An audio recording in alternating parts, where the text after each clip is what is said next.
दोस्तों, आप सब जानते हैं कि देश के स्टार कबड्डी खिलाड़ी और पद्मश्री अवार्ड से सम्मानित अजय ठाकुर आजकल सुर्खियों में है। अजय ठाकुर, जिनको नहीं पता बता दें कि नालागढ़ के रहने वाले हैं और हिमाचल की कबड्डी टीम के कप्तान भी पिछले कई सालों से हैं। बीते दिनों अजय ने हिमाचल की कबड्डी फेडरेशन पर आरोप लगाया कि वो नेशनल प्रतियोगिता के लिए खिलाड़ियों का चयन निष्पक्ष रूप से नहीं कर रहे हैं, बल्कि चयन प्रक्रिया में भाई भतीजावाद और सिफारिशें चल रही है। अजय ने फेडरेशन पर खिलाड़ियों से पैसे भी इकट्ठे करने का आरोप लगाया, जिनका अजय के अनुसार कोई उपयोग कबड्डी के लिए नहीं हुआ। अजय ठाकुर के आरोप पब्लिक में आने के बाद प्रदेश भर के युवाओं ने भी ऐसी ही शिकायतें सोशल मीडिया पर पोस्ट की है। प्रदेश के दूसरे नेशनल कबड्डी खिलाड़ी भी अजय के समर्थन में उतर आए, जिनमें रोहित राणा और विपिन चौहान शामिल है। अजय ने आरोप लगाया कि इस बार की नेशनल प्रतियोगिता के लिए जो टीम सेलेक्ट हुई है उसके लिए कोई ट्रायल नहीं हुआ, बल्कि मंडी के शिवरात्रि मेले में होने वाली प्रतियोगिता के आधार पर टीम को सिलेक्ट किया गया है। और जानबूझकर टीम की जो घोषणा है वो प्रतियोगिता से सिर्फ 7 दिन पहले कर दी गई ताकि कोई विरोध न कर पाए। अजय ठाकुर ने खुद राष्ट्रीय प्रतियोगिता में खेलने से मना कर दिया और तब तक मना किया जब तक कि चयन प्रक्रिया निष्पक्ष नहीं हो जाती। इन आरोपों के जवाब में कबड्डी एसोसिएशन हिमाचल के अध्यक्ष राजकुमार ब्रांटा और महासचिव कृष्ण लाल ने भी स्पष्टीकरण दिया। उन्होंने कहा कि अजय ठाकुर के आरोप निराधार है और चयन प्रक्रिया में किसी तरह का पक्षपात नहीं हुआ है। लेकिन इस आरोप प्रत्यारोप के बीच जो गंभीर मसला उभर के आता है वो ये है कि आखिर प्रदेश की खेल फेडरेशनों में खिलाड़ियों को स्थान क्यों नहीं मिलता। सिर्फ कबड्डी की बात नहीं है, बल्कि दूसरी भी लगभग सभी खेलों की फेडरेशनों के जो पदाधिकारी हैं वो या तो नेता हैं या फिर अफसर या फिर दूसरे रसूखदार लोग। अगर इन खेल संघों की कमान भूतपूर्व खिलाड़ियों को दी जाए तो क्या इससे खेल का स्तर हिमाचल प्रदेश में नहीं उभरेगा।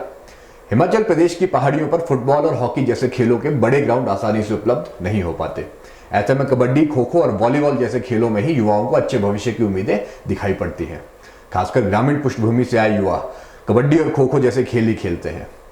कहा यह जा रहा है कि अगर खेल फेडरेशनों की कमान भूतपूर्व खिलाड़ियों को दी जाए तो वो इन गांव कस्बों से आए खिलाड़ियों की चुनौतियों को अच्छे से समझ सकेंगे। इसके अलावा प्रदेश में कुछ खेलों में ऐसे खेल संघ भी है जो एक से ज्यादा खेल संघ बने हुए हैं, यानी कि जो लड़ाई है वो खेलों के विकास की नहीं रह गई, बल्कि खेलों पर आधिपत्य जमाने की हो गई है। और इन सब के बीच जो पिस रहा है वो है हिमाचल प्रदेश के दूर दराज के क्षेत्रों से आया नौजवान खिलाड़ी, जो मिट्टी में अपना खून पसीना बहाकर प्रदेश और देश के लिए मेडल लाने का सपना देखता है। हालांकि इन समस्याओं के निवारण हेतु हिमाचल प्रदेश में नई खेल नीति लाने की बात भी पिछले कुछ सालों से चल रही है। इस खेल नीति का बनना साल 2019 से शुरू हुआ था।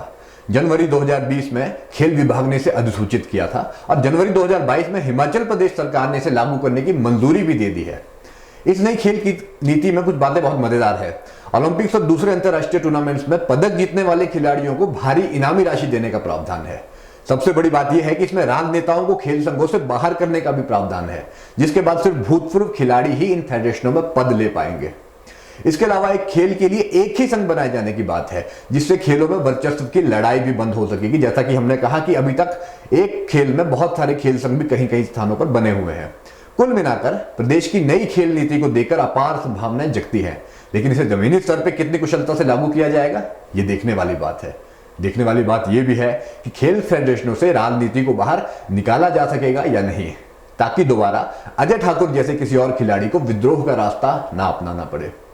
हिमाचल के खेल संघों की कार्यशैली और प्रदेश की जो नई खेल नीति है इसकी जांच पड़ताल हम समय पर करते रहेंगे। यह है हिमाचल डायरी और मेरा नाम है विकल्प सिंह ठाकुर। जय हिंद।